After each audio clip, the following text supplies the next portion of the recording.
Hi guys, welcome to my channel. कैसे हैं आप? आई होप आप सब ठीक होंगे। मैं भी ठीक हूँ। तो गाइस, आप सोच रहे होंगे काफ़ी दिनों के बाद ये वीडियो मैं बना रही हूँ आज। हाँ, इसका भी कोई रीज़न था, इसीलिए काफ़ी दिनों से मैंने वीडियो पोस्ट नहीं की है। हाँ गाइस, सैड न्यूज़ थी कोई सैड न्यूज़। काफ़ी दिनों के बाद ना ये वीडियो आएगी आज, क्योंकि मैंने रिएक्शन चैनल पे भी कोई वीडियो नहीं डाली। वैसे मैं फ़ेसबुक पे नॉर्मल वीडियोस पुरानी डाल रही थी, क्योंकि वो मेरा काम है, वो मुझे करना ही पड़ना था। तो ये थोड़ा सा मैं डिले कर सकती थी, इसलिए कर लिया। तो बात इतनी सी है, बात ये है कि हमें तो काफ़ी बड़ा लॉस हुआ है, तो हम ये कह सकते हैं। क्योंकि ज़िंदगी में ना सब कुछ मिल सकता है, लेकिन जो एक बार ना इस दुनिया से चला जाता है ना, वो वापस नहीं आता है। ये तो हम सबको ही पता है। और उस टाइम कोई भी ऐसी चीज़ नहीं होती है जो हमें सहानुभूति दे सकती है, या ये कह सकते हैं कि कोई बात नहीं, फिर हो जाएगा, फिर कर लेंगे, फिर ये हो जाएगा। ऐसा कुछ भी नहीं होता है। उस टाइम सिर्फ़ एक ही चीज़ होती है कि जो लॉस हुआ है वो कभी रिकवर नहीं होगा, और ऐसा ही लॉस हमारे साथ हुआ है।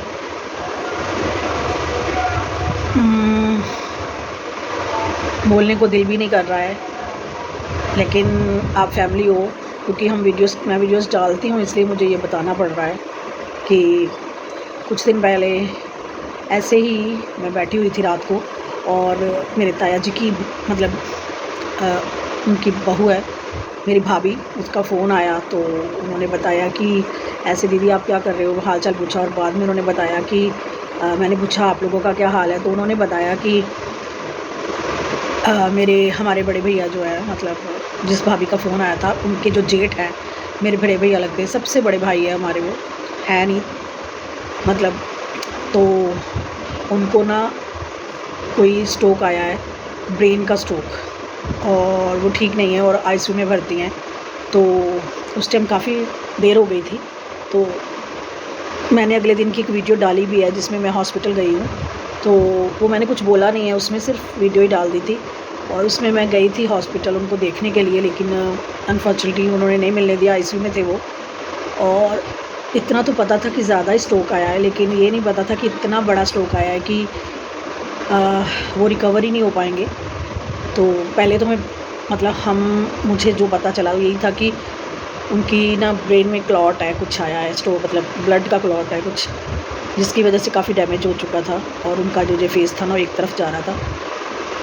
सारी बातें मैं नहीं बता पाऊँगी, क्योंकि मैं शायद रोने लग पड़ूँगी। तो बस यही कुछ हुआ। 2 दिन, वो 3 दिन हॉस्पिटल में थे। फिर डॉक्टर्स ने कहा कि अगर आप चाहते हो कि ये ठीक, तो ये होंगे नहीं अब प्रॉपर, लेकिन हाँ, अगर चाहते हो तो आप एक रिस्क ले सकते हो कि इनका ऑपरेशन करवा लो, आप ऑपरेट करवा लो। तो वहाँ पे उनका एक बेटा है, और हमारे छोटे भाई हैं जो उनके ही छोटे भाई हैं, और मेरे भाई, मेरे एक ताया जी हैं और उनका बेटा। हम ये तीनों चारों भाइयों ने मिलके और उनके बेटे ने मिलके ये फ़ैसला किया कि चलो ऑपरेट करवा लेते हैं भैया का। ये हमारे सबसे बड़े भैया थे, सबसे बड़ा भरा कहते हैं ना जिन्हों, वो सी। ते सी मैं इसलिए कह रही हूँ क्योंकि शी इज़ नो मोर, वो इस दुनिया च नहीं हैगे। आज 13-14 दिन हो गए ने, मतलब उनका पार्ट जो रखवाते वो भी हो गया है। उनकी अस्थियाँ भी मतलब वहाँ हम कीरतपुर दे आए, वो छोड़ आए वहाँ पे। तो उनका ऑपरेट हुआ, उनको आई थिंक अंडर रखा था कब उन्होंने, और मुझे मतलब ऑपरेशन में आईसीयू में, कि चलो सुबह तक देखते हैं कि 24 आवर्स के बाद उनकी क्या सिचुएशन आती है। लेकिन जैसे आज 1 बजे ऑपरेशन 2 बजे हुआ होगा, और रात को 1 बजे 1:30-2 बजे उनको बता दिया गया कि उनकी पल्स जो है ना डाउन हो रही है। तो 4 बजे तक उनका बेटा वहीं पे था। तो हमारे जो बाकी भाई हैं जो उनके, वो सारे गए वहाँ पे सुबह 4 बजे, और शायद उस टाइम वो थोड़ी देर बाद वो नहीं थे इस दुनिया में। तो हमें सुबह सुबह किसी ने नहीं बताया, क्योंकि हम सब अपने अपने घर में थे। लेकिन जब सुबह 7-8 बजे तो मेरी भाभी का फ़ोन आया मुझे, मेरी अपनी भाभी का, कि ऐसे आप ठीक हो, क्या कर रहे हो। वो एकदम मुझे नहीं बताते हैं, मुझे क्या किसी को भी नहीं बताना चाहिए, एकदम मतलब ऐसे लगता है, शॉक लग जाता है। तो उन्होंने बताया कि ऐसे भैया नहीं रहे हैं, तो उधर जाना है हमें अभी। तो 9 बजे तक 10 बजे तक हम रेडी हो गए, जो कपड़े डालने थे चले गए। वहाँ पे देखा तो भाई नहीं थे। मतलब ये देख के 1 मिनट के लिए ऐसा लग रहा था कि जैसे सब खत्म हो जाता है 1 ही मिनट में। कल तक हमारे भैया वो अच्छे थे, तंदुरुस्त थे, सबसे बड़े थे और किसी को कुछ ना कहने वाले थे, लेकिन वो अब थे नहीं।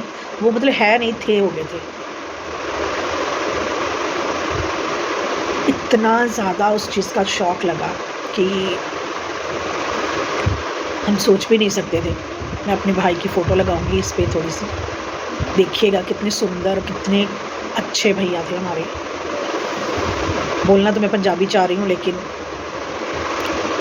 लेकिन आपको एक बात बोलूँ कि हम सब ज़िंदगी में ये बोलते हैं ये मेरा है, ये मेरा है, ये है, वो है। उनके 2 बच्चे हैं, ठीक है, शादी करने लायक हैं, लेकिन उनको इतनी भी भगवान ने टाइम नहीं दिया कि वो अपने बच्चों की शादी कर सके। बेटी की मंगनी की है उन्होंने, लेकिन शादी का सुख नहीं देख सके उसका। कैसी ज़िंदगी हो गई है हम सब की। और हमारे घर में तो ऐसा हो चुका है कि एक के बाद एक के बाद एक के बाद एक सब हमें छोड़ के चले गए। मम्मी पापा, सास ससुर, 2 भाई, एक ये और एक ताया जी का बेटा है, बड़े ताया जी का छोटा बेटा। मतलब सबसे बड़े भैया और सबसे छोटा जो था वो दोनों चले गए। और कोई भी इतना मतलब परफेक्ट स्टेबल नहीं है कि मैं आपको क्या बताऊँ। बड़े भैया का जो बड़े भाई हैं, बड़े ताया जी, उनके बेटे को, बड़े वाले को हार्ट की प्रॉब्लम है, मेरे भाई को हार्ट की प्रॉब्लम है, दोनों के स्टंट डले हुए हैं और ये दोनों तो चले ही गए हैं। मैं बीमार हूँ, रहती हूँ, हर कोई ऐसे ही है, लेकिन हम फिर भी नहीं ये छोड़ते कि ये मेरा है, ये मेरा है। लोग कहते कोई खाता है, पीता है, गलत संगत में होता है तो ये सब कुछ होता है, लेकिन ये मेरे भैया, ये जो मेरे ਵੱਡੇ ਭਰਾ ਸੀ ना, ये तो कुछ भी नहीं सी ऐसा होता कभी। इन्ने शरीफ, परमात्मा नूं मनण वाले, अपनी बीवी का साथ देने वाले, बच्चों नूं प्यार करने वाले, सब नूं प्यार करने वाले। अगर उन्होंने सानूं कभी माड़ा मतलब चंगा नहीं बोलिया या माड़ा नहीं बोलिया, कुछ नहीं कभी, बस प्यार नाल रहिंदे सी। जो इस दुनिया तो चले गए। इसलिए अज 10-15 दिन हो चले ने, 12-13 दिन। आज मैं पहले दिन मतलब वीडियो बना रही हैं ये वाला, क्योंकि काफ़ी दिन हो गए वीडियोस नहीं अपलोड की सी। जो ये काम हो जाता है ना, क्योंकि पता नहीं किस तरह ना, कैसे लोग ना जब कुछ ऐसा होता है वीडियोस बना लेते हैं। हमने तो रोने से ही फुर्सत नहीं थी। बाकी डिटेल्स मैं नहीं दे पाऊँगी क्योंकि मैं ज़्यादा रो पड़ूँगी। तो यही अपडेट है। आप देखेंगे रेगुलर व्लॉग्स कैसे आते हैं, मैं कैसे डालती हूँ। काम तो करना ही है, जो है वो करना है। फेसबुक पे तो करना ही पड़ेगा ना मुझे। बाकी चलिए आज के लिए इतना ही, फिर मिलेंगे आपसे। Thank you guys. I hope आप लोग सब साथ हैं, एक दूसरे की केयर कीजिए, दूर मत रहिए। पता नहीं ज़िंदगी का कौन सा दिन लास्ट हो जाए। तो थैंक यू गाइस। ओके, फिर मिलते हैं, बाय।